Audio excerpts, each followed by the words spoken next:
¿Qué tal a todos? Hoy tenemos visitas de gente muy experimentada en muy buenas charlas y conferencias, así que agradezco la visita de gente de la agrupación Cátedra Abierta. Gracias por venir. No es inocente, no es una presencia inocente. No, ya lo sé. Ya lo sé. Prepárate, Sebastián. Bueno, Sebastián no necesita mucha presentación. O sí. No sé. Bueno, pero digamos, Sebastián es profesor del Departamento de Física, investigador del CONICET. Ya ha dirigido tesis en el departamento, en su especialidad, en teoría de colisiones atómicas. Compartimos haber pertenecido al mismo grupo que dio origen al grupo de teoría de colisiones atómicas en Bahía Blanca, que es el grupo del doctor Garibotti en Bariloche. Así que tenemos con Sebastián una trayectoria casi juntos, aunque él vino cuando yo estaba dejando, pero bueno, dejando las colisiones atómicas me refiero, ¿no? La teoría. Después le empecé a agarrar en serio a las colisiones atómicas experimentalmente. Pero bueno, Sebastián también tiene mucha experiencia en el grupo de Curiosos en Acción, realizando actividades para docentes tanto de nivel inicial, de jardín de infante, de nivel inicial y también de secundario, y de primario y de secundario. Así que bueno, y hoy nos va a hablar de modelos del universo a través de la historia. Realmente siempre que trabajo con Sebastián, ahora que estamos trabajando en la reforma del plan de estudio de la licenciatura, me voy instruyendo a medida que vamos viendo cómo es la cronología histórica de los hechos de la física, que yo no soy un apasionado de eso, pero Sebastián tiene siempre muy presente en el contexto histórico en que se dieron cada etapa de la física, y hablamos, esto hay que encarar, esta es la física hasta el siglo tanto, esta es la física de los años, y realmente es muy interesante poder trabajar en estos temas con él, porque es muy interesante cómo esto se pone en un contexto que uno por ahí no le prestó atención en el desarrollo de su carrera. De la carrera en lo particular. Así que bueno, lo dejo a Sebastián con ustedes y esperemos, seguro vamos a disfrutar una muy buena charla. Bueno, gracias Miguel. La idea de la charla esta charla fue presentada en Casa Coleman el año pasado cuando hicimos la muestra de qué onda con la luz, donde hubieron distintas actividades de todas las carreras del departamento. Y la idea en ese momento fue hacer una charla para público en general en el cual el formalismo fuera reducido lo más posible y se pudiera mantener lo más posible al mismo tiempo la precisión, al menos hasta donde lo que uno podía leer como aficionado, para intentar sobre todo destacar cuál es el tránsito lógico que tuvo que recorrer el hombre y de alguna forma poder evitar o intentar poner en el contexto adecuado esa idea de genialidad como un proceso completamente espontáneo. Entonces, la idea hoy es, en primer lugar, darnos cuenta que el tipo de preguntas que tuvo el hombre a lo largo de toda su evolución son básicamente el mismo tipo de preguntas que tiene hoy en día, con toda una tecnología diferente, con una herramienta diferente, pero de aquí hasta aquí no dejó de generar preguntas, y esas preguntas van a ir en muchos casos a aspectos muy profundos o muy conceptuales. Entonces, vamos a ver qué fue lo primero que vio en sí el hombre.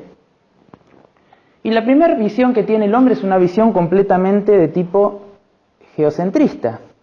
Él empieza a ver que el Sol es el que se levanta a la mañana y empieza a moverse. Este es el día de hoy, así que lo que estoy haciendo es simplemente ir a toda velocidad. El Sol es el que se mueve respecto a mí. Contrario a lo que dice el manual de Santillana de Tercero, el Sol sale por el este y por el oeste solamente 2 días al año, que son los equinoccios. Todos los demás días va a salir o hacia el noreste o hacia el sureste. Y el hombre intentó ir describiendo este tipo de movimientos. Obviamente que no teníamos en ese momento, o el hombre no tenía la capacidad de... O sea, no había ningún otro tipo de entretenimiento, básicamente. Entonces, a la noche, durante el día se miraba el tránsito del Sol, durante la noche, cuál era el tránsito que seguían las estrellas o toda la esfera de constelaciones. De tal manera que si nos vamos hacia la noche, avanzo con la hora en el día de hoy y ya llego hasta las 8 de la noche, me voy dando cuenta que si avanzo muy lentamente, todas esas estrellas se están moviendo prácticamente como un telón de fondo, de manera rígida. Están avanzando, yo lo estoy mirando desde el hemisferio sur, estamos haciendo la misma visión que tendríamos hoy a la noche. Mirando hacia el este nos encontraríamos a Marte, está muy brilloso en este momento, ya vamos a volver a hablar más de él. Está la Luna, y todo esto parece moverse de manera rígida. Curiosamente, el hombre se dio cuenta con cierta rapidez, digo cierta rapidez, en realidad históricamente estaría diciendo algo falso, pero hace más de 2000 años, que si uno mirara, déjenme curvar esto un poco, si uno mirara, sin embargo, noche a noche, qué es lo que sucede en el cielo, y me vuelvo aquí hasta marzo más o menos, y me paro a las 9:20 de la noche tal cual estoy, a medida que empiezan a pasar los días, yo vería que en realidad acá abajo Marte camina por encima del telón de estrellas. Marte no se mueve solidario a todas las estrellas. Fíjense cómo se desplaza respecto del telón de estrellas y en algún momento frenó y volvió. Ahí lo retrocedo. Voy hacia adelante, miren Marte cómo va a avanzar y cómo se va a frenar. Frena y vuelve. Y ahora va en contra del telón de estrellas. O sea que había ciertos astros en el cielo que no seguían realmente el movimiento rígido de todo ese telón de fondo, sino que estaban caminando por encima del telón de fondo. Y 5 cuerpos fueron descubiertos en la antigüedad, que fueron Mercurio, Venus, Marte, Júpiter y Saturno, que tenían ese tipo de comportamiento. Ya hace más de 2000 años, desde el 2000 a.C., ya el hombre había identificado esos 5 planetas y sabían que eran 5 cuerpos que si uno los seguía noche a noche, lo que iba a notar era que no seguían el comportamiento del manto de estrellas. Es más fácil de visualizar cuando uno agrega las figuras de las constelaciones, que es una manera de poder ubicarnos muy fácilmente en el cielo. De manera que si yo vuelvo hacia atrás, y ahora a Marte lo ven caminando por encima de dibujos, próximo a Escorpio, aquí abajo, ahora pueden ver claramente cómo camina y cómo retrocede hacia el Escorpión y cómo después se termina yendo. Entonces, ese es básicamente el cuadro de situación que nosotros estamos teniendo, o que el hombre generó ya antes del 2000 a.C. Y la primera idea entonces que nos llevamos es la de una esfera de estrellas que rota alrededor nuestro. En el caso del hemisferio norte está rotando alrededor de un punto que está bien establecido, que es la estrella polar o Polaris. En el hemisferio sur no tenemos ninguna estrella, pero tenemos un polo. Si yo el Stellarium que estaba utilizando recién lo dejo correr en el tiempo y hago una foto extendida en el tiempo, también me voy a dar cuenta que todas las estrellas están rotando respecto a algún punto que está aquí, que es el polo sur celeste.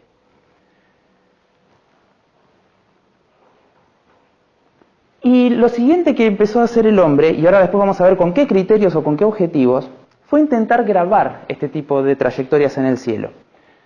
Es probable que uno ya haya visto esto en algún libro o cuando estuvimos mirando, por ejemplo, la serie Cosmos.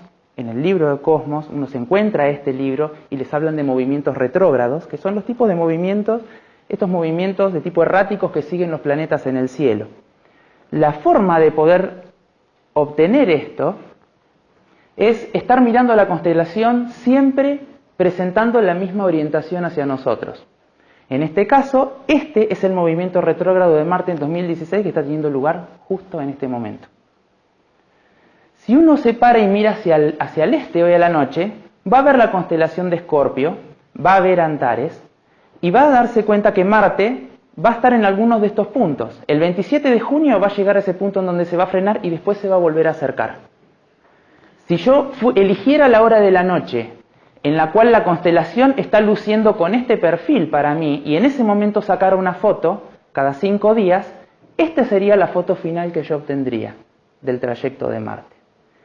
Si en el 2018 hiciera ese trabajo y esperara a que Capricornio me mostrara esa orientación en el cielo, lo cual va sucediendo, no se repite el horario a lo largo de las sucesivas noches, se va desplazando, cada 5 días le tomo una foto a Marte y Marte haría esta forma de rulo en el cielo. Con el Stellarium es muy fácil jugar y hacer un análisis de este tipo. Y este problema el hombre se lo cruzó hace miles de años. Si uno tomara, quizás alguno ya haya usado en algún momento, hoy está lleno de software, pero capaz que alguna vez utilizaron esos discos que uno tiene para ver las estrellas de noche, en los cuales en el centro del disco uno tiene ubicado el cenit. Déjenme salirme a la parte espacial de acá. Esto sería, fíjense, ver los 4 puntos cardinales, de tal manera que aquí esta sería la visión que yo tendría. Si me paro mirando al este y levanto la vista, en el centro estaría justo el cenit. Si en cambio me vengo hacia el norte, si yo estuviera mirando al norte, me paro acá y levanto la vista en perfil hacia arriba y terminaría aquí arriba. Y este es el típico disco que uno utiliza, al menos desde chico, para ver las constelaciones esa noche, de acuerdo a que esté en el verano o no, y dice, bueno, estoy mirando al este, me paro justo mirando al este, y sé que esa vista hacia el centro del disco es estar mirando este corte. Entonces, esta visión, si uno la piensa en términos de esos movimientos retrógrados, y se dice, y a ver Marte, ¿qué hace con el pasar de los años? ¿Siempre tiene este rulo en la misma constelación? En principio, teniendo en cuenta que esta es la de 2016 y está basada en Escorpio, y les estoy mostrando la del 2018 que va a estar en Capricornio, uno ya se da cuenta que ese movimiento tiene lugar en una constelación o en otra o en otra. ¿De qué manera avanza ese movimiento retrógrado cuando va pasando el tiempo? Y bueno, acá por ejemplo vemos entre septiembre del 2003, siempre parados en Bahía Blanca, hasta agosto de 2018, cómo esos movimientos retrógrados van a ir ocurriendo en distintas constelaciones. Ese punto medio del rulo que estábamos mirando allí. Entonces, esto me permite pensar que si yo tuviera el disco ese de estrellas para hacer astronomía observacional a la noche, yo podría saber año a año en qué lugar lo tengo que esperar. Uno levanta la vista y lo ve a Marte, Marte se distingue muy rápidamente. Pero uno puede entender más o menos de qué movimiento, de qué manera se está moviendo en el cielo. Los primeros registros de los que tenemos nosotros antecedentes provienen de Babilonia. Los primeros catálogos estelares se hacen hacia el 1800 a.C. Y está un poco más adelante del desarrollo de las tablas de multiplicar. Ya desde el 747 a.C. hay registros continuos y fechados. Uno puede hacer una cronología con una precisión relativamente alta. Y la primera pregunta que a uno le surge es, ¿y esta gente qué tipo de información pretendió obtener a partir de observar el cielo y de intentar describirlo? Y lo curioso es que los babilonios nunca se preguntaron acerca de la física o de los modelos que tenía que tener el cielo. La principal motivación para ellos tenía que ver con la astrología y tenía que ver con el desarrollo de un calendario eficiente. Un imperio muy vasto, muy extendido en longitud, y querían tener una buena regulación del calendario. Usaban un calendario lunar, pero también dominaban el solar. Y la forma en la que ellos trabajaron es similar a la forma en la cual fue netamente aritmética, y es muy parecido a la forma en la cual uno venía, o al menos viene determinando las mareas. No es simplemente tener registro muy preciso, muy extendido en el tiempo, y poder caracterizar periodicidades, cosas que se repiten cada tanto tiempo. Y en función de eso, usando la aritmética, ellos podían prevenir eclipses de luna, ciertos movimientos celestes con muchísima precisión. Y no estaban teniendo un modelo concreto, sino que era simplemente estar midiendo, observando y registrando lo que estaban viendo y hacer un uso aritmético. Esa situación cambia cuando vamos hacia la antigua Grecia. Y los griegos fueron los primeros que empezaron a intentar generar un modelo. Pensar en el concepto de modelo, una visión descriptiva de lo que estábamos mirando, e intentar explicarse el movimiento de todos esos cuerpos. En el caso de ellos, nuevamente el concepto sigue siendo de tipo geocentrista, nos seguimos parando en la Tierra, todo el resto se mueve con respecto a nosotros. Lo que pensaron era que el Sol era el que se estaba moviendo en un plano bien definido, la esfera de estrellas giraba alrededor nuestro, y con esto les bastaba para poder entender la duración de las estaciones, el hecho que el día fuera más corto o el día fuera más largo de acuerdo a la estación del año, y en principio lo grueso de lo que estaban mirando. Hasta este punto no estaban todavía en juego el tema de los planetas, y esos movimientos y esos rulos errantes que eran lo que eventualmente terminaban complicando toda la situación. Entonces, en una curva del tiempo, este sería el estado hacia el 500 a.C. Los primeros pensadores griegos que se empiezan a cuestionar de qué está hecho el mundo, qué forma tendrá, y ya tenemos la escuela pitagórica que presenta a la Tierra como una esfera que estaba flotando en un espacio vacío. Con esa forma esférica, de alguna forma respaldada por el hecho de que en los eclipses de luna se estaban dando cuenta que era la sombra de la Tierra la que se estaba proyectando.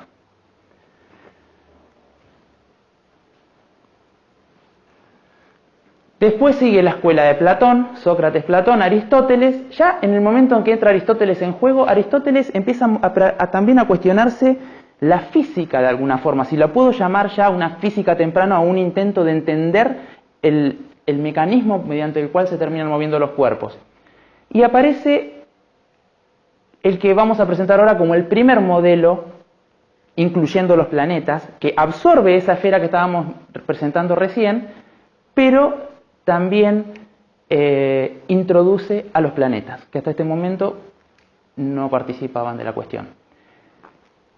Otro alumno de Platón fue Heráclides, vivió en la misma época, y es interesante porque él se da cuenta que también el movimiento ese de estrellas que estamos viendo sería el mismo si en realidad nosotros nos moviéramos nosotros, si la Tierra fuera la que rotara y las estrellas estuvieran quietas. Tiene la primera noción de movimiento relativo y se da cuenta, al menos queda plasmado en algún escrito de los historiadores que vinieron detrás, que si la Tierra rotara una vez por día, en vez del manto de estrellas, en vez de la bóveda de estrellas, también veríamos exactamente lo mismo respecto de eso. Las estrellas tendrían el mismo movimiento aparente para nosotros. Y lo que es curioso es que él caracteriza el movimiento como menos violento. Nunca llegó a presentar un modelo de tipo heliocéntrico, pero sí le sonaba que era menos violento que rotara la Tierra y no que rotara todo el manto de estrellas. Lo cual es curioso porque el término violento lo dicen algunos historiadores, y es curioso porque de alguna forma implica algún tipo de intuición acerca de lo que consideran más natural o menos natural en sentido físico. Hoy en día uno. Más razonable, menos razonable.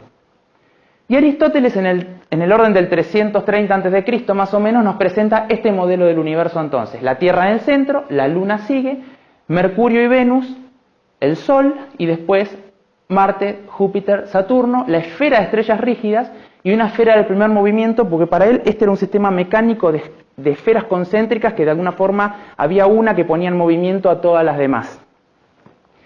Está muy simplificado el dibujo, porque esto por sí solo no describe lo que se ve, pero fue el punto de partida para intentar plantearse un modelo. Y en ese periodo, 330 a 320 a.C., coincide que Alejandro Magno hace su gran campaña a lo largo de lo que es Persia, derrota a Darío, llega casi hasta la India y finalmente muere en Babilonia.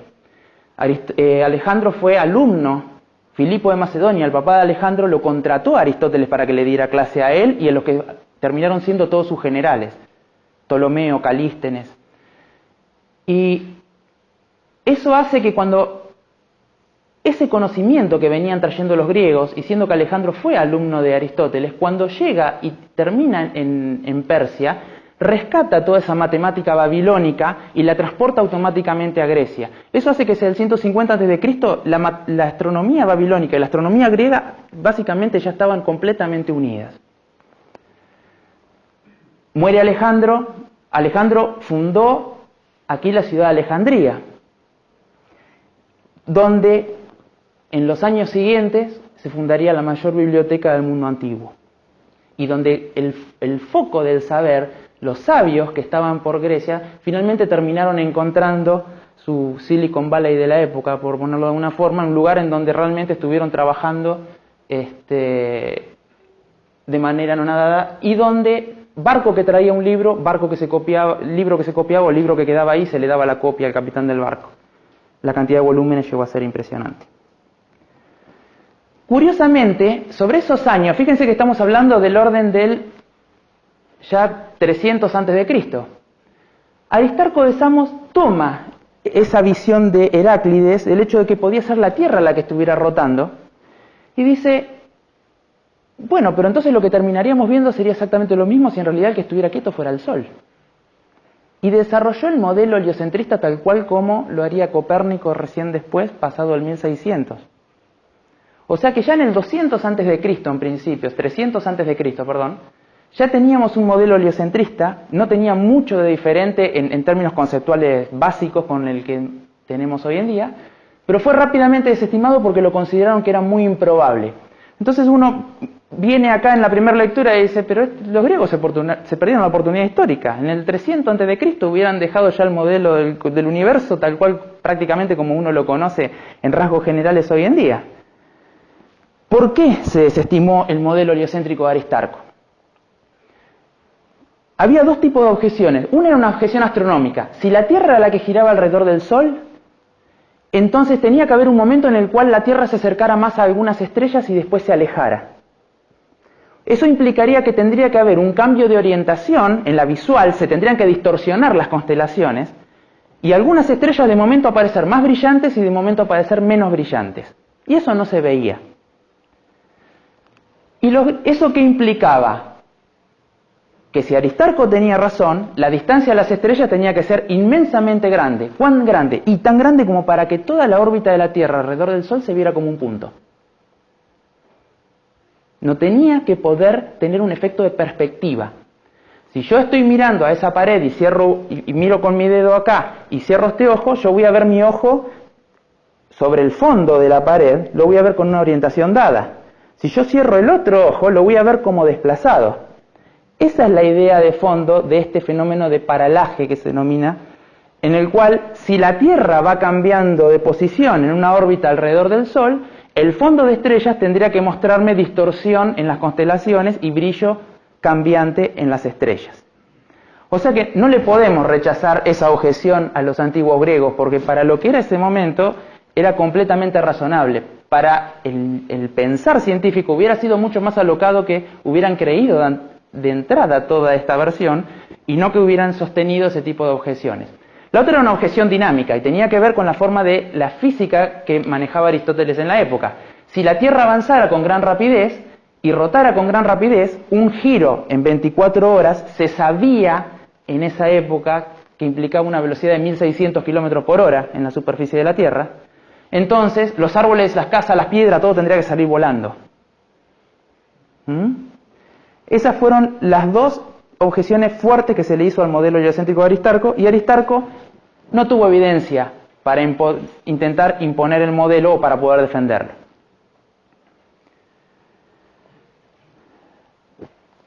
Un poquito más adelante entonces ya van a venir estos tres modelos que ahora los vamos a mirar con un poquito de cuidado y que toman, desestimado Aristarco, fuera Aristarco, agarramos el modelo de Aristóteles y ahora hacemos entrar en juego con un poco más de detalle el movimiento de los planetas. Y hay tres personajes claves que van a ser Apolonio de Perga, Hiparco y Claudio Ptolomeo, finalmente. Entonces lo que voy a hacer es mostrar un poquito cuál era la concepción del modelo de cada uno de ellos. En el medio yo recién les dije que se sabía en esa época que 1600 km por hora era la velocidad de la superficie de la Tierra, para poder dar una revolución a lo largo de 24 horas. La única forma de saber eso es si conocemos el radio de la Tierra. ¿Cierto? Entonces, en Eratóstenes, estoy hablando alrededor del 200 a.C., cuando muere Alejandro, Ptolomeo, uno de sus generales, se queda con lo que es Egipto. Y Ptolomeo III lo pone a cargo de la biblioteca de Alejandría, que no hay registros. Esta foto está en el Cosmos de Carl Sagan, pero aparentemente era un lugar de una belleza extraordinaria. Sagan mismo dijo que si hay un lugar en el cual él pudiera retroceder en el tiempo y estar, él quería que fuera la Biblioteca de Alejandría. Y mirando escritos en la biblioteca, Eratóstenes encontró un escrito que decía que si uno estaba en el solsticio de verano, o sea, el 21 de junio aproximadamente en el hemisferio norte, en Siena, lo que es la represa de Asuán hoy en día, unos 700 kilómetros al sur de Alejandría, había un pozo en el cual a las 12 del mediodía la luz entraba derecho hasta el fondo y no daba sombra. Él espera hasta ese día en Alejandría y se da cuenta que las columnas de la biblioteca dan sombra.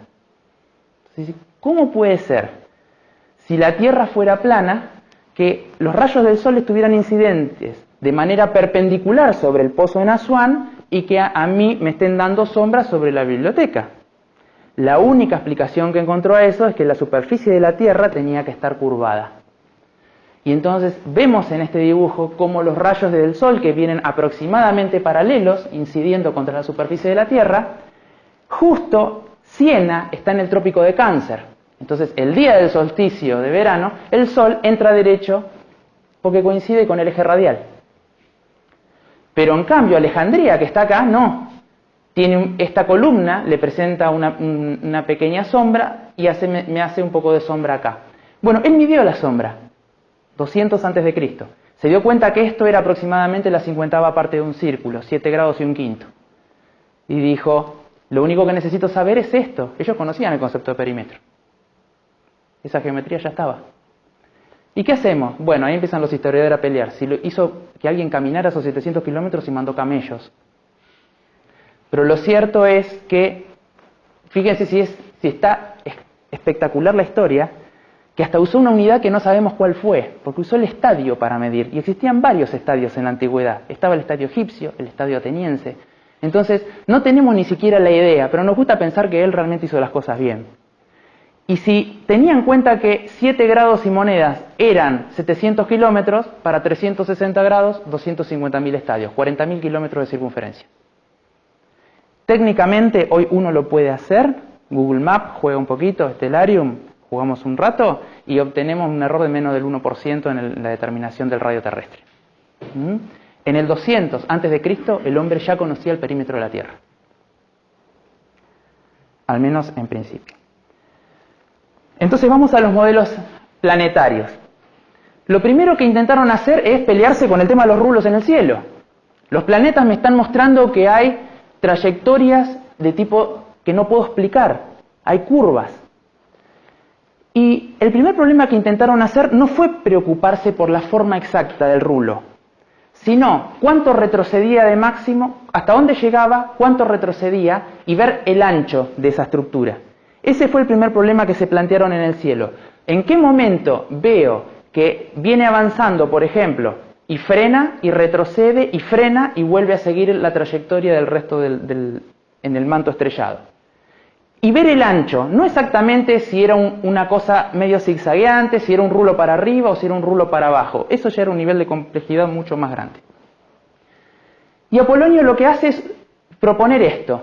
Bueno, los planetas en realidad lo que hacen es girar respecto de la Tierra, en una órbita circular. Pero aparte, tienen este movimiento, que es un movimiento circular alrededor de este punto, que lo denominamos epiciclo. Entonces, si yo fuera grabando la trayectoria de ese punto a medida que fuimos avanzando por la órbita del planeta, en realidad lo que veo desde la Tierra es que hizo esto. La composición de dos movimientos de tipo circular. Y entonces, si uno toma Marte, por ejemplo, y lo pone aquí, pone que estos son los movimientos de Marte, y le pone algunos parámetros, y la Tierra lo ubica en el medio, este giro extendido en el tiempo me daría este tipo de estructura. Primer cosa que obtiene. ¿Obtiene una estructura tipo rulo para los planetas? Sí. Pero el otro detalle que vemos es que las tiene equiespaciadas y del mismo ancho. Estos lóbulos son exactamente los mismos en todo tiempo. Entonces me pregunto, ¿coincide esto con lo observado? No. Y fíjense, Esta es la misma representación de disco que vimos antes cuando puse las manchas amarillas y veía cómo iba bailando de constelación en constelación con el tiempo el movimiento retrógrado. En 1973 el movimiento retrógrado se dio acá. La predicción del modelo de Apolonio hubiera estado acá. En 1975 estaba acá. La predicción hubiera estado ahí. En 1978, o sea, vemos que no machea. Esta parte de aquí es lo que realmente sucedió en este año y esto es lo que me da el modelo de Apolonio. Desfasado en la constelación corrida, en realidad lo estoy observando ahí y el modelo me lo predice allá. Y no coincide, lo primero que noto acá es que los anchos varían. El ancho de esta retrogradación no fue el ancho de esta retrogradación. La de 1982 no tuvo el ancho de la 1973, pero el modelo de Apolonio me predice que todas las retrogradaciones miden exactamente lo mismo en ancho. Entonces, ¿qué pasó con Apolonio? Que venga el siguiente. Y el siguiente fue Hiparco. Hiparco se dio cuenta que las estaciones no duraban exactamente lo mismo. Había un pequeño desfasaje de algunos días en la duración de la primavera, en la duración del otoño, del invierno y del verano. No era que las estaciones me dividían el año en 4 exactamente y era 360 dividido 4 a rajatabla.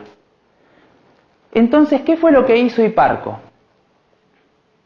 Desplazó el movimiento del planeta respecto de la Tierra. Dijo, lo corro un poquito, hasta este punto C.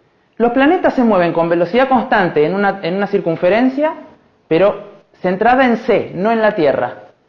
Y con eso le bastó para poder tener, por ejemplo aquí, un otoño más grande que una primavera.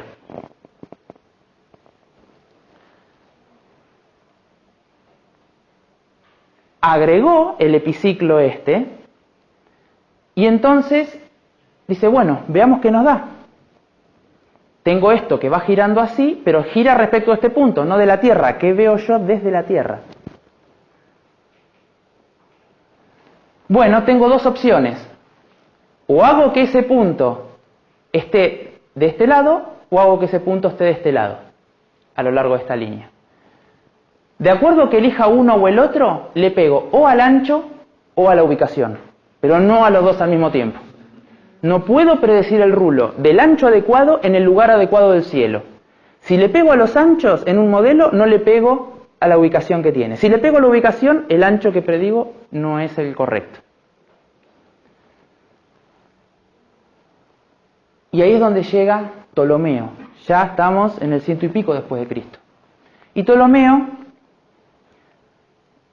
no le importó nada en ese sentido de la parte física. Él dijo, yo quiero poder, el término que se usa es salvar las apariencias, poder reproducir lo que estoy viendo en el cielo. Entonces, lo que hizo fue poner un punto y dijo, bueno, a lo que hizo Hiparco le voy a sumar lo siguiente. En realidad, la órbita del planeta está centrada en este punto, no en la Tierra.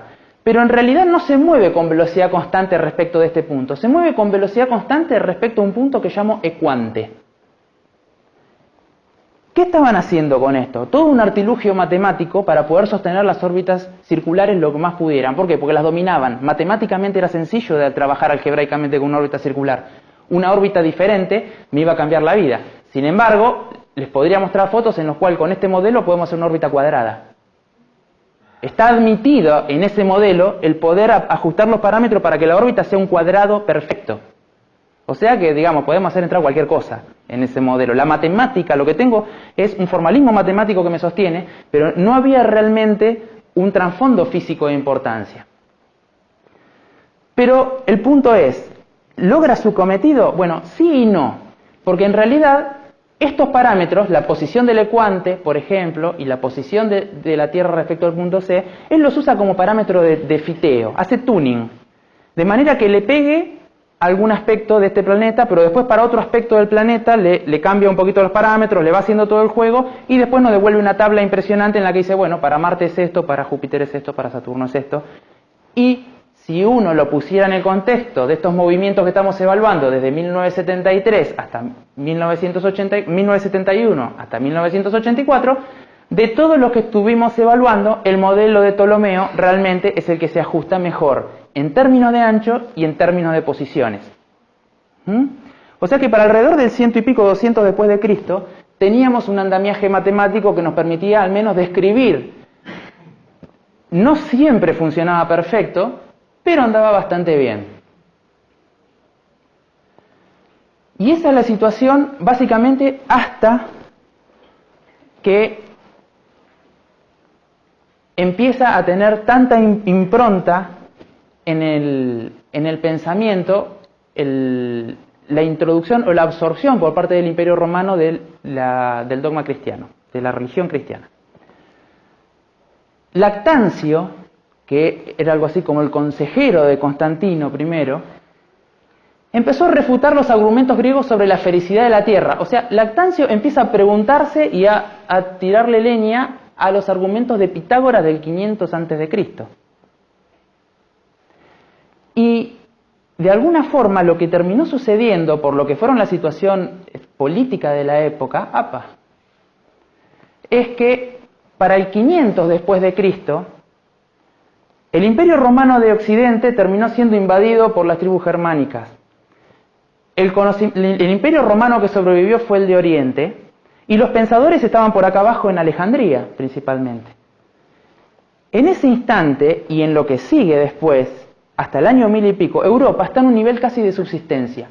Un trabajo de tipo intelectual no era un trabajo del cual uno pudiera vivir o que estuviera realmente remunerado y estimulado.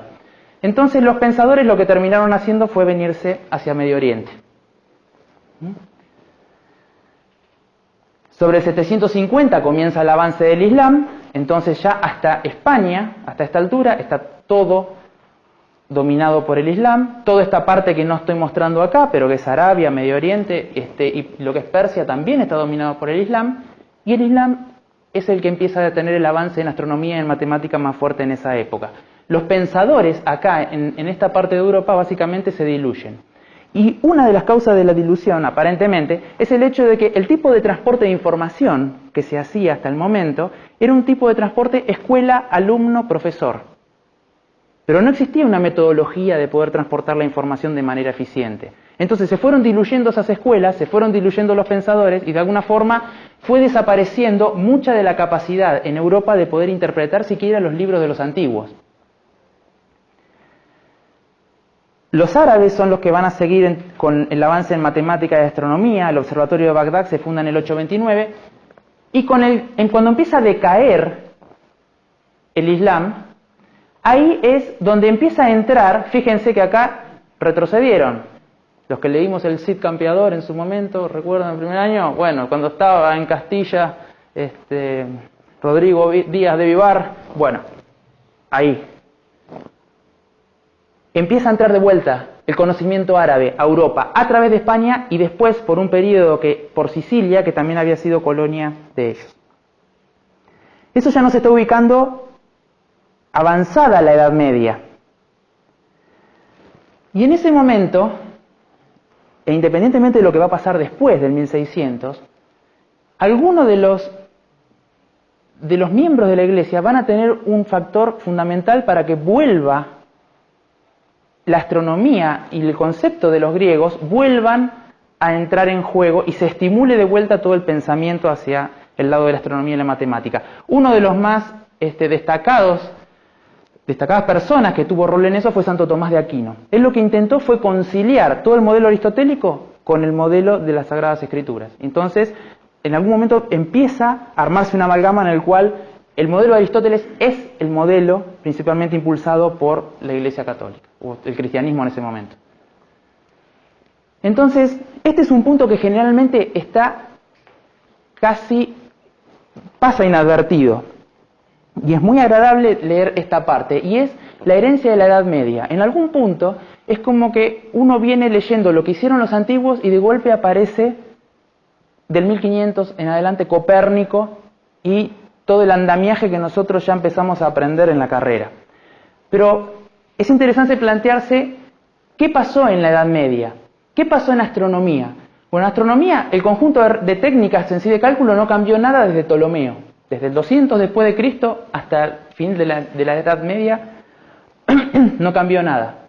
Y el cuadro cosmológico general era la física de Aristóteles con los epiciclos de Ptolomeo metido en la teología cristiana. Ahora, hay monjes, caso de Nicolás de Oresme, que dice, bueno, pero yo encuentro que hay contradicciones en las escrituras, y empieza a minar las teorías de Aristóteles y Ptolomeo. Fíjense que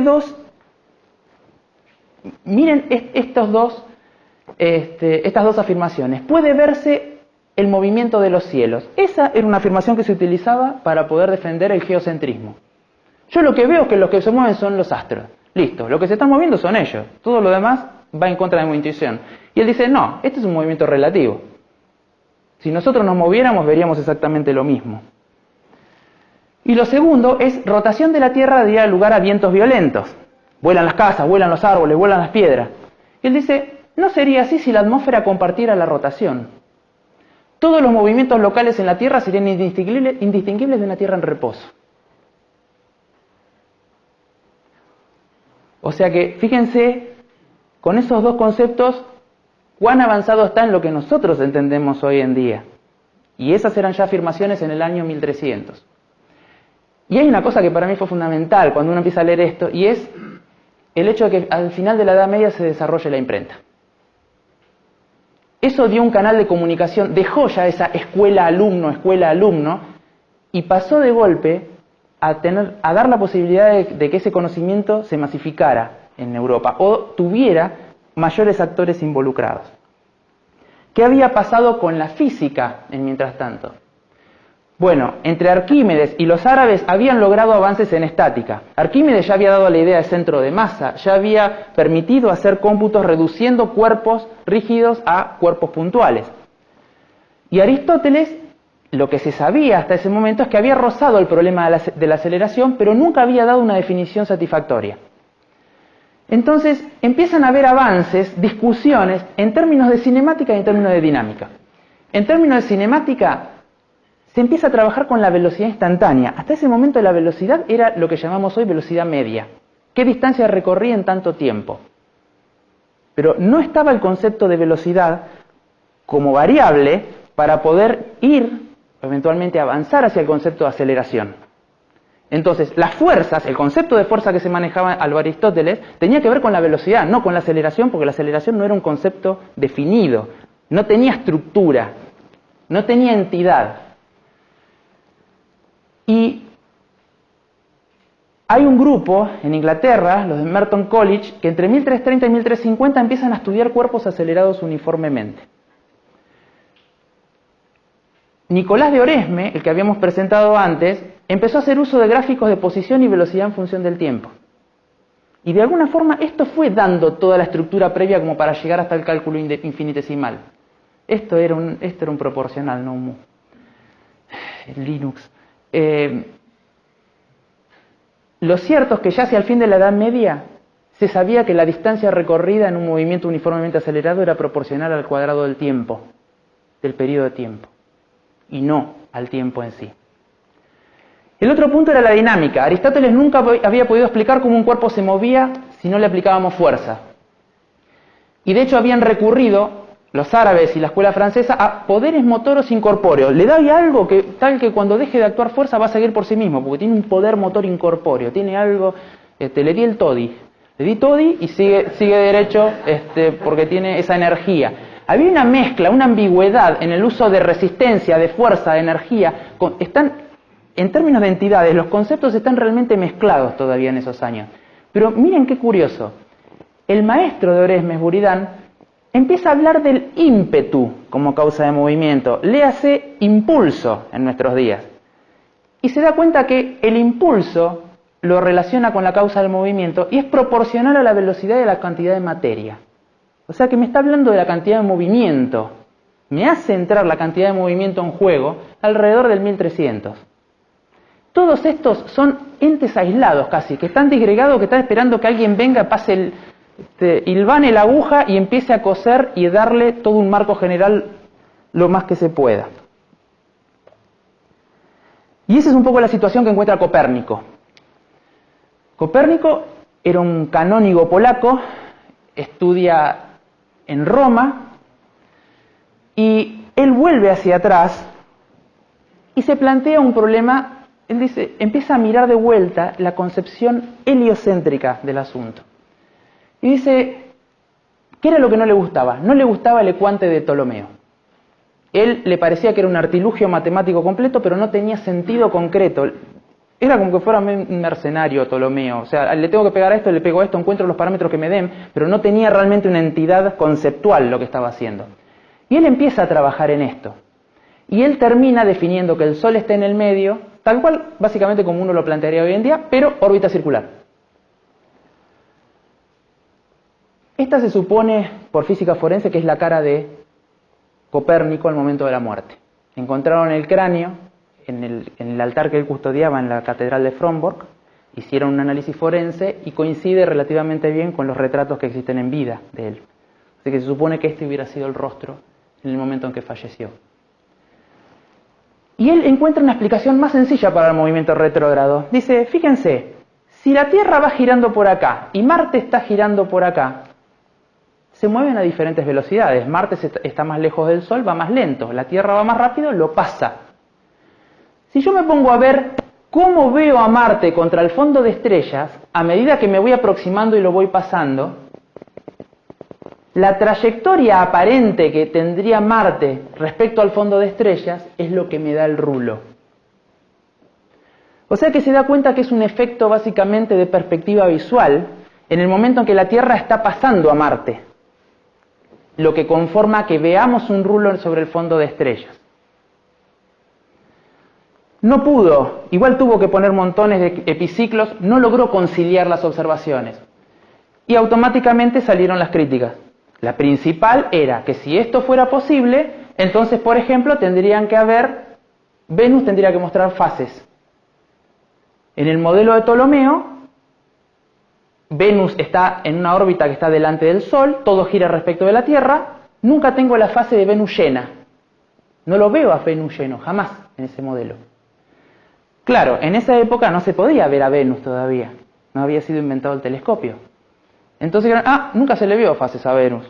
Entonces, no, porque si Venus girara, todo girara respecto del Sol, podríamos llegar a ver luna llena, un Venus lleno.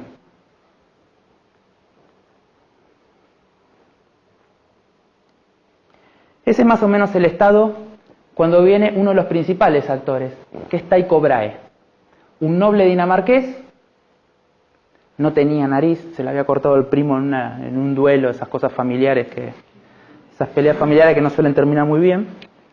Andaba con una nariz que todavía se discute de qué estaba hecha, pero la pegaba con un ungüento, se la pegaba, andaba con una nariz de metal todo el tiempo. Sí, o de cobre, porque se vio un óxido verdoso. Pero dicen que cuando quería asustar a alguien, quería imponer, entonces se sacaba la nariz, le ponía el ungüento y se volvía a poner la nariz. Tiene una actitud muy diferente al resto y es esta. Él dice, yo voy a medir. Yo mido. Diseñó aparatos muy grandes, época pretelescópicas, varas de Jacob enormes, esferas armillares enormes, y como era un noble, estaba muy cerca del rey, le dieron una isla entera para que él monte sus observatorios. Entonces tenía todos sus criados, los esclavos, todo fuera del embo de la ciudad, pero hay que reconocer una cosa al tipo. En el 1500 hasta el momento de su muerte, el tipo estuvo mirando y midiendo el cielo, aun cuando estuviera tapizado de frío, nieve y todo lo que hubiera. Él guardó, durante 30 años tenía registros de todos los planetas, noche a noche, todo lo que veía, las posiciones de las estrellas, había catalogado, tuvo la suerte de ver 2 supernovas. Nosotros recién vimos la próxima que se vio a simple vista, la vimos en el 87. Ellos con Kepler alcanzaron a ver 2 en vida. O Kepler vio una, él vio 2. Y de alguna forma tiene todo el conjunto de datos más grandes que hay. Y ahí es donde entra Kepler en cuestión. Kepler lo agarra ya casi en los últimos 2 años, se está muriendo Tycho Brahe. Típica imagen de Brahe, cuando uno lee los libros, se imagina esa imagen de nobleza, va con un tapado de terciopelo rojo, la pata de pavo en la mano y la jarra de vino en la otra, básicamente. O sea, según lo pintan, tenía ese tipo de perfil. Kepler está escapando de la Iglesia Católica, es matemático de un estado ahí por el sur de Alemania, y toma todos los registros de Brahe y se pasa 16 años intentando explicar el movimiento de Marte. No es que se sentó, le miró los registros, le dijo, no, ¿Cuánto era la expectativa de vida en 1700? 35 años probablemente. Bueno, creo que vivió 50. Se pasó 16, 17 años mirando, estudiando el problema de la precesión de Marte. Hasta que se dio cuenta que si abandonaba la órbita circular e iba a una órbita de tipo elíptica, los parámetros se le ajustaban terriblemente. Sin embargo, él pensó que eso era simplemente una observación. Él pensó que su mayor contribución fue una idea que tenía que ver con cómo los planetas estaban ubicados en las órbitas entre sí, de acuerdo a poder acomodar los 5 sólidos pitagóricos. O sea, hoy sabemos que esto era la idea menos relevante de las que tuvo, en función de todo lo que vio, pero en ese momento él pensó que era su mayor contribución a la humanidad. Bueno, vamos a pasar a los últimos 2 actores. Galileo,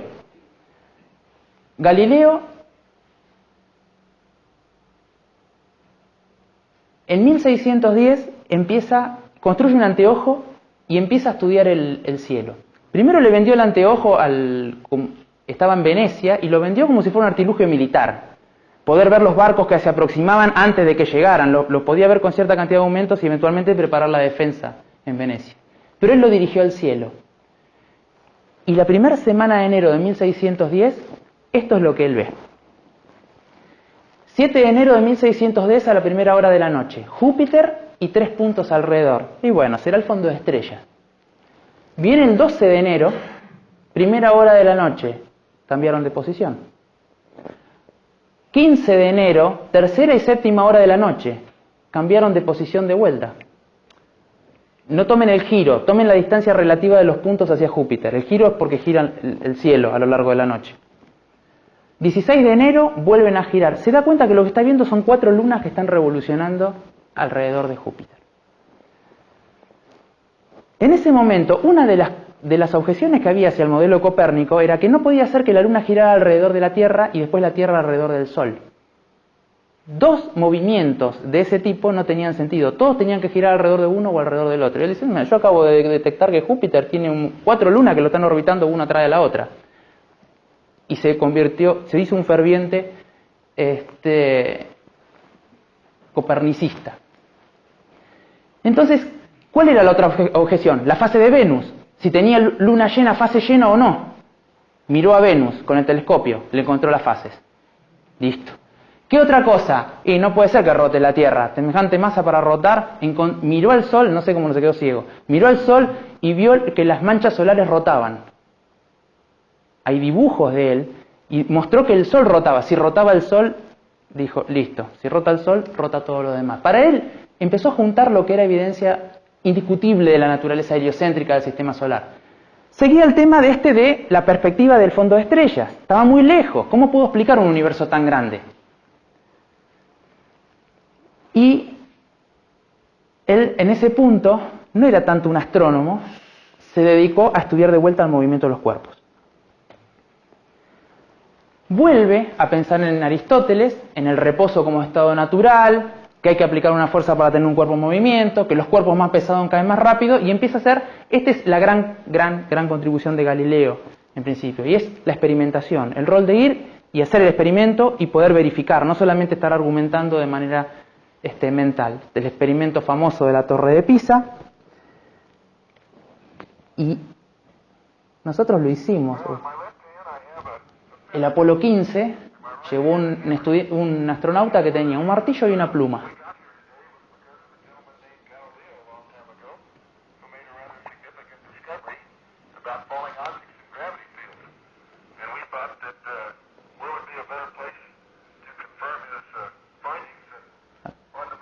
No es muy buena resolución, pero ven, martillo acá, pluma acá.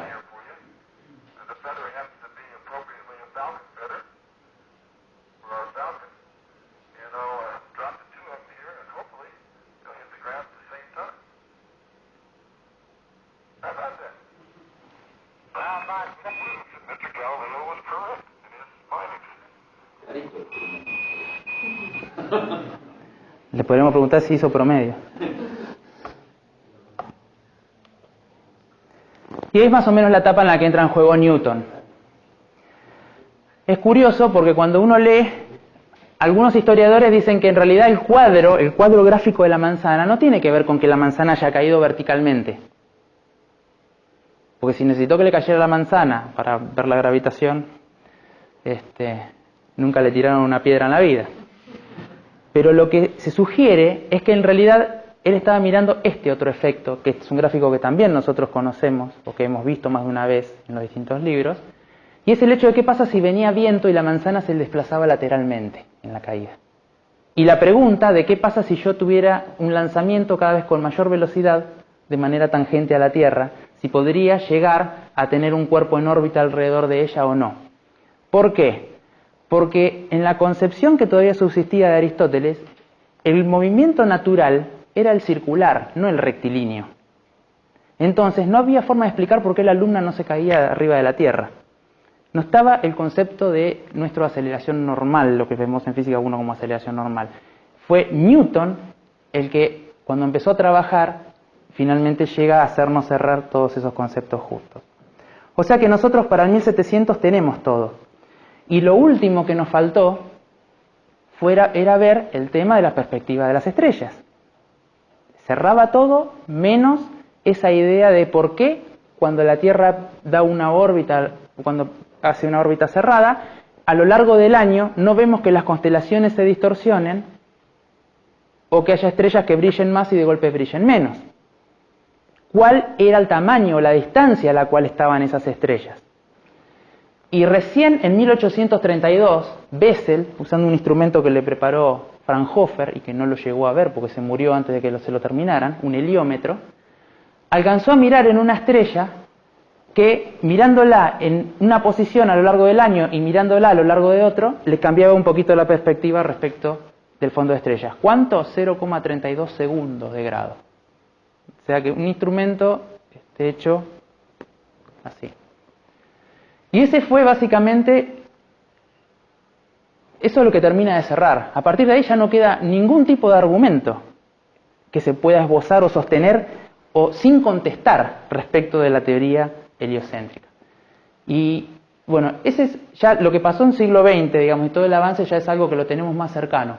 Yo preferí terminarlo ahí y terminar con esta placa, donde veo a Newton tan cerca del punto en donde estamos viviendo nosotros, y saqué un montón de actores intermedios en la Edad Media, pero cuando uno mira desde Babilonia 1800 a.C. hasta acá, se da cuenta que ese concepto de que cayó la manzana, encontré la gravitación, automáticamente cae.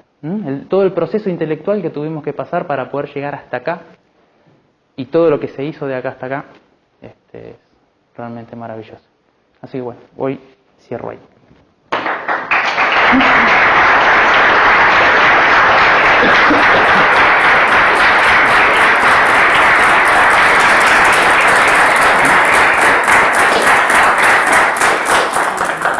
Bueno, ¿preguntas? Claro. Un comentario. Lo de Newton, el mito de Newton en la manzana, Sí. vos sabés que en vida de él existía ese mito. Ajá. Y de Vico le preguntaron, hay una crónica, cuando estaba allá hay un video de YouTube, cuando estaba en la Casa de la Moneda, digamos, ¿por qué el golpe en la cabeza? Y él, en realidad dice que no, que él estaba en el cuarto de él pensando sobre gravedad y la caída de una manzana lo distrajo de su pensamiento. Y curiosamente se trataba del mismo fenómeno. Pero está documentado. ¿Está documentado? No lo leí. Yo lo leí de segunda fuente. ¿Alguien lo vio? ¿Vos también? ¿Alguien dijo eso? Sí, yo lo conocí. Claro, vos hiciste una charla una vez de Dicho de Manzano, sí. no todavía se dice que es Manzano de Newton, no sé si será verdad, hay un Manzano. No, está ahí. Sí, no sé si es el mismo. Digamos, en la trayectoria recta de lo que era la gravitación de Newton en su casa de campo. Y la otra pregunta me la metí. Bueno, de hecho, Anabela lo debe saber bien. El retoño del manzano ese de Newton, de la granja de la madre al menos, es el que tienen un retoño en Bariloche, enfrente a la vieja biblioteca Leo Falikov.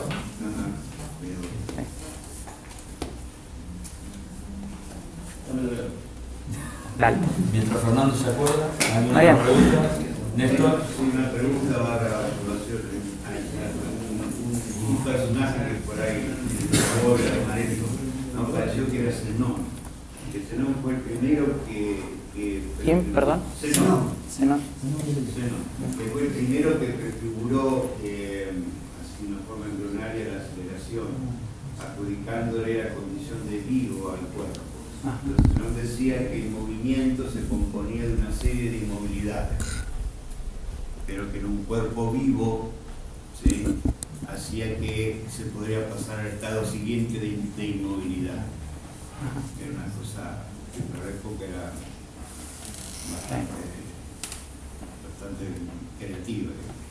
¿Pero eso de las paradojas del Senado? ¿Cómo? ¿De las paradojas? ¿Qué es de la paradoja? Sí.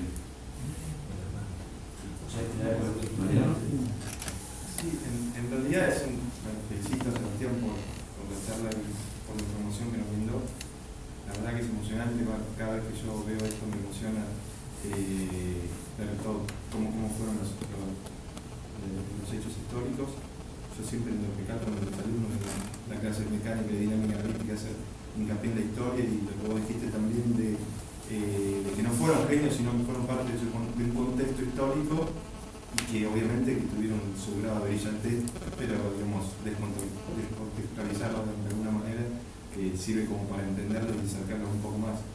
Y respecto a los tres sucesos que relataste acá, digamos, tanto el incendio de Alejandría, digamos, como lo de Copérnico y lo de Brahe, junto con lo de Kepler, hay un gran escritor que es un astrofísico que se llama Jean-Pierre Luminet, que escribió 3 libros fantásticos, que uno se llama, son novelas históricas relatadas con cierto, digamos, dinamismo literario, que son El incendio de Alejandría, que trata sobre toda la biblioteca, El enigma de Copérnico y El tesoro de Kepler. que trata sobre, digamos... Son excelentes novelas, o sea, tienen precisión histórica, pero están puestas con una dinámica de novela, son de muy ágil lectura las 3. Sí, y bueno, no sé si iba a sacar otro que era La peluca de Newton, pero no sé si lo sacó y lo bueno porque él es astrofísico, ¿no? Entonces trata todos los hechos históricos con una rigurosidad propia de que entiende la materia. Y un aporte humilde también en la charla es que el que le rebanó la nariz a Tycho Brahe se llama Mandelus Parsberg, que era su primo, en un altercado que tuvo, porque yo justamente sabe de ese libro de Tesoro de Kepler, que está muy interesante. Igual, en el caso de Newton, el hecho de que uno ponga en contexto eso no le quita mérito. Lo admirable en el caso de Newton es la vastedad, la cantidad de cosas que abarcó y la cantidad de cosas que hizo. Entonces no le quita mérito el hecho de que uno muestre que se basaron en el trabajo de un montón de gente previa. Ellos tuvieron, o sea, a ver, respecto de la parte de gravitación, como estaban dispersas las cosas, lo que sabía Huygens, lo que sabía el mismo Halley en ese momento, se supone que hacia 1750 más o menos, si no hubiera estado Newton en la parte gravitacional, probablemente habían 5, 6, 7 personas en Europa que estaban en igualdad de condiciones de plantearse eso. Pero no sé todo lo que hizo Newton, además de eso. Y otra cuestión adicional también es que Tycho Brahe, digamos, Tycho Brahe era un gran geocentrista, digamos, ¿no? O sea, lo dice en el libro, digamos, que a pesar de que él había descubierto, digamos, y consumido, o sea, casi 700 estrellas que había descubierto, él todavía seguía dudando del modelo heliocéntrico de Copérnico, según lo que rescato del libro, digamos. En cierta oportunidad le consultaron, supongo que en una reunión de este tipo, a Isaac Asimov, quién era en su consideración el más grande físico, el más grande científico del mundo, en general. Y dice, no tengo ciertas dudas con respecto a quién puede haber sido el segundo o el tercero, pero no cabe ninguna duda que el más grande fue Newton. Y otra cosa, en la actividad nuestra, de nuestro grupo, una de las propuestas fundamentales es la difusión científica dentro de nuestras posibilidades.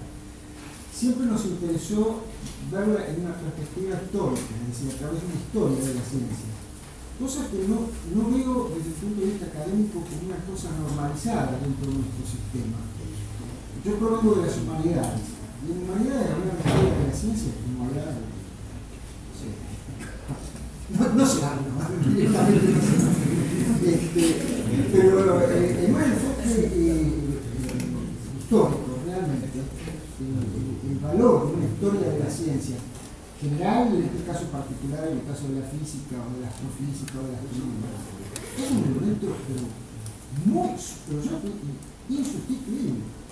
Y no me explico todavía cómo es que eso no está instituido.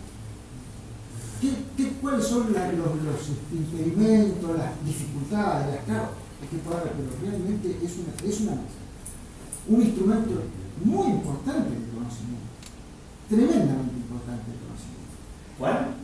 Una historia de las ciencias. Ah, no, pero ¿cómo que no hay? Pero no hay en la formación, en la formación regular. En la formación académica. En la formación, Sí. Ese es un problema que uno a priori podría creer que lo pueden afrontar los historiadores comunes. Bueno, eso olvídense. En la biblioteca hay un libro de William Dampier que se llama Historia de la Ciencia y Filosofía, que está fantástico. Sí, hay muchos. Sí, más allá que, digamos, a alguno le ponga el enfoque o en su materia o de alguna manera le ponga el contexto histórico, de hecho no hay en la educación formal de la ciencia, no hay en las currículas obligatoriamente una historia de la ciencia como contenido, como materia disciplinar, que creo que es lo que apunta Inglés.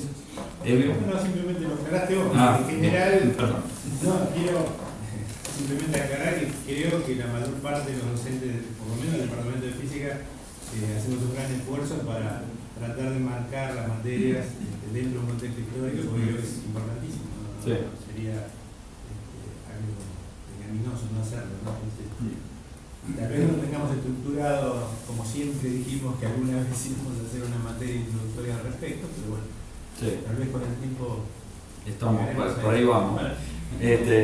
Una cosa para cuando queda la flecha del tiempo mostrada con los acontecimientos, es notable el bache, ¿no es cierto? Y que todo lo que ocurrió recientemente, de 1500 en adelante, 1600 prácticamente en adelante, se debe a todo lo que fundamentalmente ocurrió hasta 100 años después de Cristo, digamos, entre 2000 antes y 100 años después, o 300 años después, por ahí, digamos, pero yo una cosa que sí, porque mucha bibliografía que habla de la historia de la ciencia o de la física, sitúan al inicio de la física en el 1500, digamos, y eso no hubiera sido posible si no hubiera estado lo anterior, digamos, o sea, es más padre Aristóteles o cualquiera de cualquier filósofo de aquella época que los o tan válido como los de 1500, digamos, porque de hecho en el 1500 empezó a desarrollarse todo lo que sobre bases poco científicas, ¿sí? o poco demostrables, porque básicamente lo que faltaba era el aporte de la observación.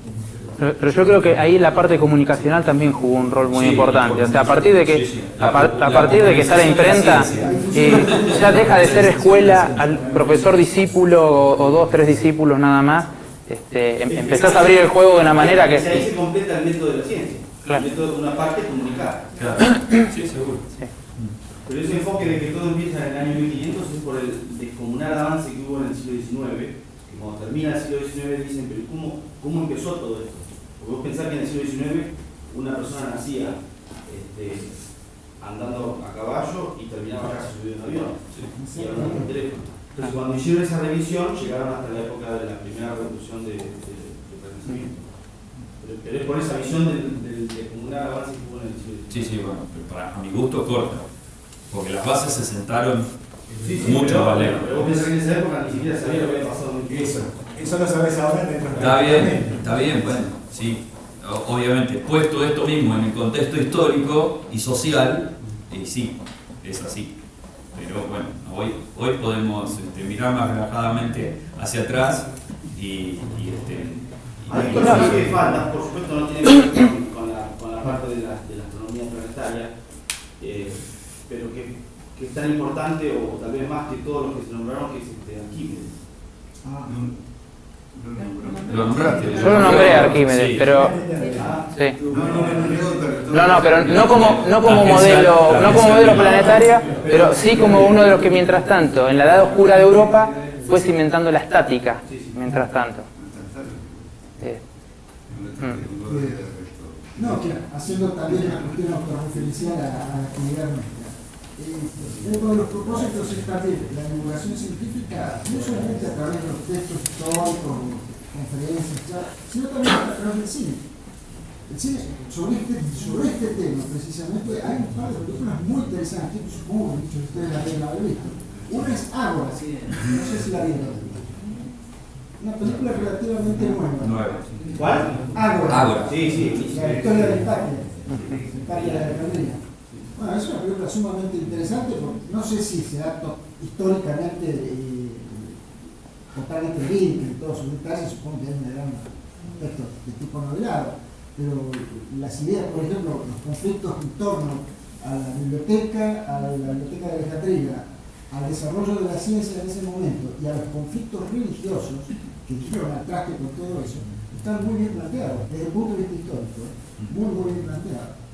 Y bueno, y ahora hay nosotros pronto vamos a dar una película sobre Galileo Galilei, basada en la obra de Alberto Rey, que también es interesante. No es nueva la película, pero es muy interesante. Bueno, acá supimos en algún momento en el departamento de física, acá tenemos quien personificó a Galileo en su época mayor, ¿no? Galileo viejo fue Néstor, Galileo más joven fue Walter, ¿no? Se hizo la obra de teatro, sí, dirigida por la chica esta del Instituto de Matemáticas, Silvia. Eso fue hace 10, 15 años atrás, o más. 16 años. Y falta un poco de... Estamos un poco quedados, ya todos estamos para actor de Galileo de viejo. Y algunos con serios problemas, porque... Pero sí, realmente eso estuvo, se hizo, inclusive se repitió 2 veces, ¿no? Se hizo, sí, estuvo realmente muy bueno, ¿Alguna otra pregunta? No sé, Néstor, tenías... Sí, yo quería hacer un comentario y un pincharlobo, empiezo por el pincharlobo. Si alguna vez ponen la materia Historia de la Ciencia, por favor no pongan la palabra historia. Llamen de cualquier otra manera, y para no caer en el hecho de que por ahí la materia sea advertida desde una perspectiva no científica. Traigo a colación el recurso que tuvo que hacer un Sanchiche La Plata, de inventar la materia, una filosofía exacta de la ciencia. Una filosofía de la ciencia exacta. Digo porque por ahí todos estos contenidos que vienen en una revisión que sale de el conocimiento de cómo funciona la cosa y cuáles son las implicancias científicas, en ciertos ámbitos se pierde y termina en una discusión verborrágica. Primera cosa, Pincharlo, para hacerme otra parte haciéndome de amigos.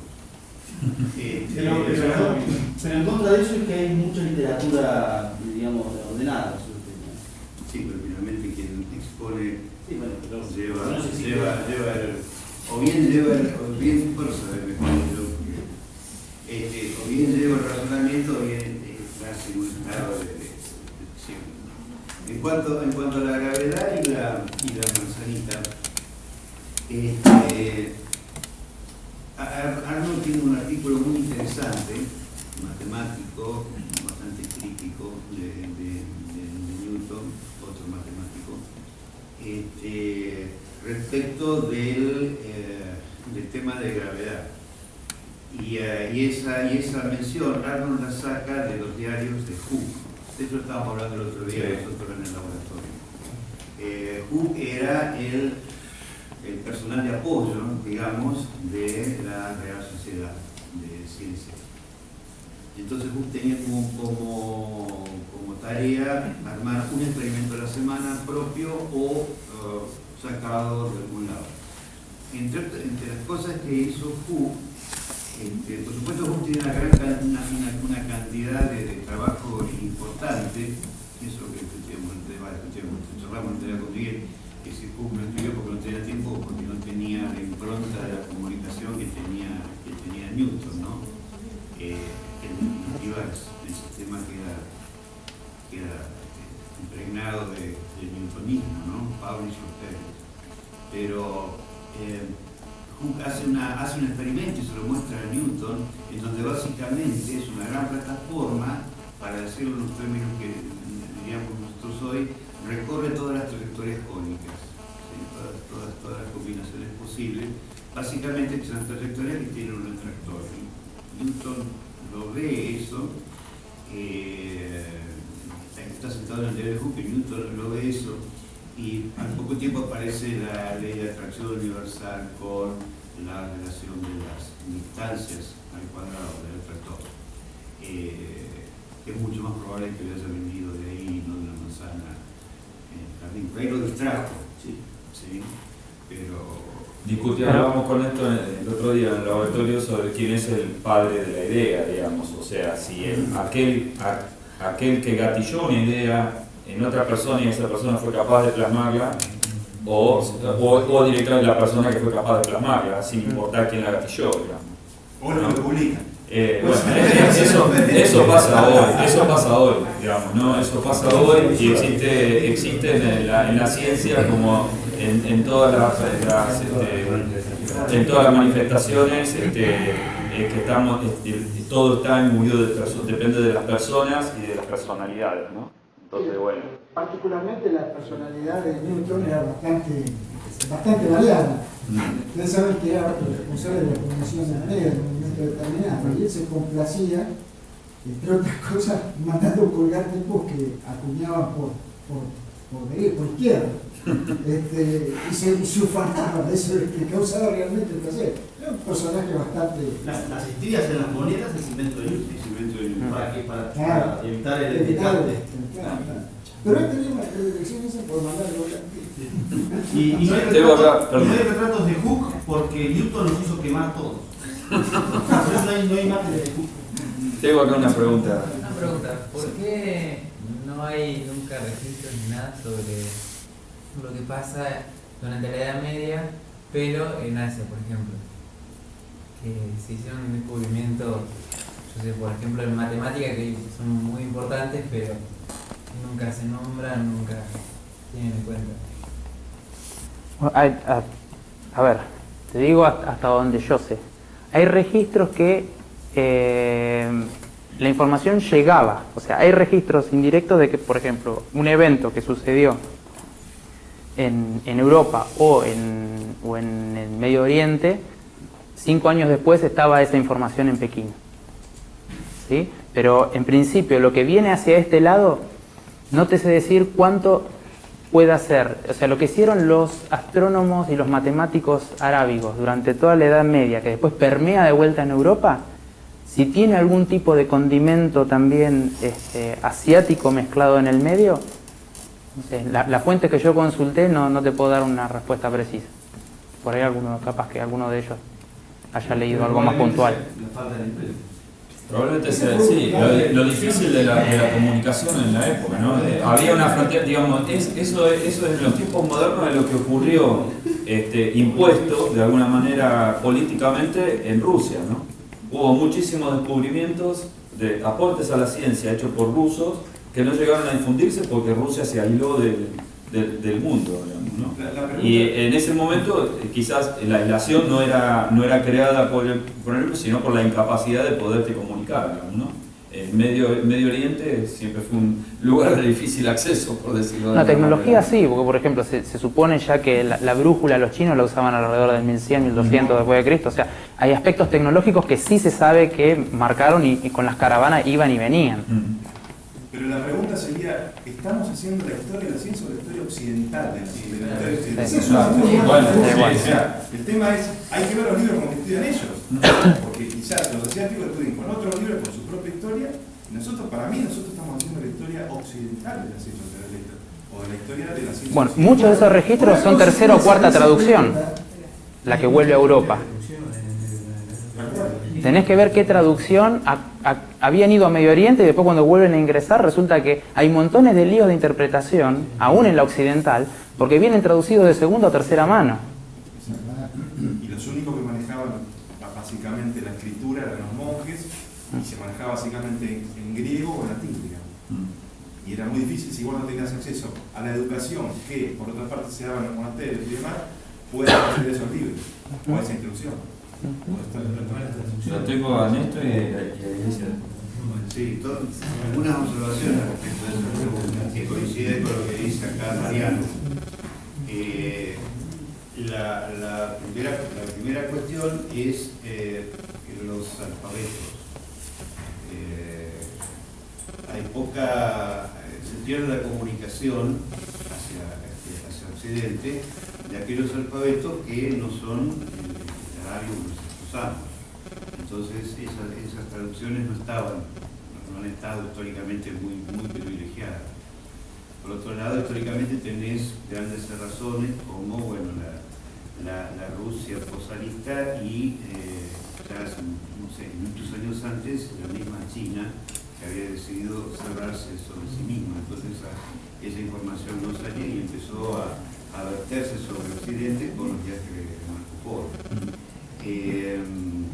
Y después están los intereses económicos. Yo no sé cuánto le interesaba a Occidente el intercambio de este tipo de información. O sea, el problema, más allá de la cuestión religiosa, el problema con Galileo sobre el heliocentrismo o no, era que si se imponía la idea heliocentrista, había que rehacer toda la biblioteca de mapas de navegación. Que los mapas eran dibujados por los monjes católicos romanos y comercializados por la iglesia. O sea, la economía también juega en eso. O sea, nosotros por ahí tendemos en nuestra forma de pensar, en nuestro estilo de abordar las cosas, tener una idea muy desde el conocimiento. Pero siguiendo con mi programa de Haciendo Amigos, si no hubiera un interés económico en todo lo que aquí se produce y en todo lo que aquí se genera, nosotros no estaríamos sentados aquí. Sí, básicamente. Sí, yo no participo totalmente de esa idea, aunque tiene un fondo de razón muy evidente de por sí mismo. Pero lo cierto es que la revolución científica, vista en perspectiva histórica, no se produjo ni en China, ni en el mundo islámico, ni en la India. Se produjo en una Europa muy pequeñita y en términos relativos incluso atrasada intelectualmente, entre comillas, con respecto al Oriente. Y se produjo ahí. Y eso también fue parte del resultado de un marco histórico muy amplio, que es lo que los historiadores más o menos denominan como la primera fase de globalización del mundo. Una cantidad, quizá aleatoria en muchos aspectos, de situaciones históricas coincidieron en un momento determinado, que fueron fines del siglo XV, XVI y XVII, que es donde estalla la revolución científica, en un marco geográfico bastante pequeño. Los historiadores debaten intensamente. Ahora ha aparecido una cantidad importante de libros. Hay algunos que son muy recomendables. Hay una historia intelectual de la humanidad de, ¿cómo se llama el apellido del autor? Está con 3 tomos grandes, muy buena. Es una historia intelectual general de la humanidad. Tratan en profundidad este tema, que es un poco de tipo manual, pero es un manual muy bien hecho, con una multitud de referencias. Pero ese es el marco histórico. Lo económico pesó, indudablemente, pero por más que hubiera pesado el marco histórico, si no hubiera habido todo eso, e incluso las discusiones enormes que hubo en la Baja Edad Media con respecto al marco filosófico, que en buena parte determinó muchos aspectos de todas estas cuestiones, que por error u omisión ha pasado por alto normalmente a los historiadores pero sí, históricos. Pero no tan así a los historiadores de la ciencia, por lo menos de lo que yo he leído, no es mucho, ¿no? Pero Watson, que es el autor de esa película, se la recomiendo mucho, es muy nueva, es una obra muy nueva, pero es excelente, excelente. Se llama Historia Intelectual de la Humanidad. Pero normalmente cuando uno considera esto tiende a manejar muchos factores en conjunto y nunca termina de saber cuál es el decisivo en ese momento. El factor económico fue decisivo, sin duda, no hay duda al respecto. Pero por ese suelo no alcanza. Tiene muchas aristas. El problema de muchas aristas. El aspecto intelectual acá tuvo que pesar mucho. Eso no está hecho por un criterio eurocéntrico de la cosa. Pero lo cierto es que la revolución científica, y lo reconoce el resto del mundo, se da. Hay toda una discusión de por qué fue en Europa y no fue en China. Porque China, aparentemente, todos los instrumentos tecnológicos estaban a su disposición. Y sin embargo, en un momento, como bien lo dijeron, se cerró. Y se cerró por una decisión imperial. Y se cerró. China, durante varios siglos, estuvo exportando incluso monjes cristianos, católicos, para ser más preciso, en la última fase jesuitas, como soporte matemático, precisamente para sus predicciones arqueológicas y todo eso. En realidad fue en ambos sentidos la difusión de ideas. Pero evidentemente en algún momento y por algún conjunto de circunstancias que verdaderamente la aprovechó Europa. Y no toda Europa. No toda. Un ejemplo de cómo la concepción filosófica, digamos, de alguna manera determina el camino hacia las ideas científicas es dicho, o sea, digamos, Kepler durante mucho tiempo, lo dice en el libro de Luminet, desechó la idea, o sea, de la elipse porque no era la figura perfecta. La figura perfecta era la esfera, pero una cuestión filosófica, no una cuestión científica, porque las observaciones se daba como para que sea elíptica. Pero el peso de los argumentos era otro en ese momento. Eso es la argumentación de la red. Matteo Ricci fue uno de los monjes, digamos, que fue a enseñar matemáticas, digamos, Los invito a que sigamos charlando con un café. Le agradecemos de vuelta a Sebastián.